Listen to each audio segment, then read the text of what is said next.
প্রিয় দর্শক, একটা কথা শুধু আপনি আমি না, বাংলাদেশের সকল জনগণ এই কথাটির সত্যতা জানার জন্য উৎসুক হয়ে আছেন।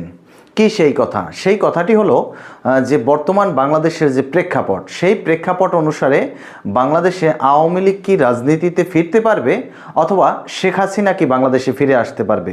এখন এই বিষয়টি নিয়ে মানবজমিন একটি রিপোর্ট করেছে। তো মানবজমিনের সেই রিপোর্ট অনুসারে আগে সেই রিপোর্টটা নিয়ে একটু কথাবার্তা বলে নেই, তারপরে অন্য যে প্রসঙ্গগুলো বা বর্তমান বাংলাদেশের যে রাজনৈতিক প্রেক্ষাপট সেগুলো নিয়ে আমরা পরবর্তীতে আলোচনা করব। প্রথমে আসি, মানবজমিন কি বলেছেন। মানবজমিন এরকমের একটি রিপোর্ট বা প্রতিবেদন ইতিমধ্যেই প্রকাশ করেছেন, যেটা গত বৃহস্পতিবারে অনলাইনে প্রকাশ করা হয়েছিল এবং আজকে শুক্রবারে সেটা প্রিন্ট করে তারপরে পত্রিকা আকারে প্রকাশ করা হয়েছে।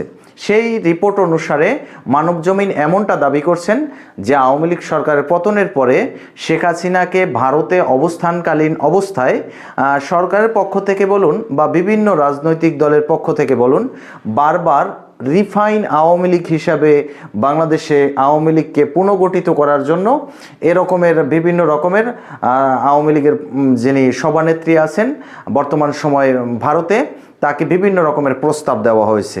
সেটা বিএনপি, জামাত, বিভিন্ন রাজনৈতিক দলের তরফ থেকে এ ধরনের প্রস্তাব বারবার দেওয়া হচ্ছে।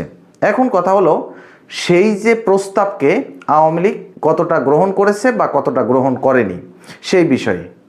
সর্বপ্রথম কথা হলো যে আওয়ামী লীগের যত নেতাকর্মী আছে বা আওয়ামী লীগের যিনি সভানেত্রী, রিফাইন আওয়ামী লীগ নিয়ে বর্তমান সময়ে আওয়ামী লীগ মোটেও ভাবছে না। এটা হলো সবচেয়ে বড় কথা।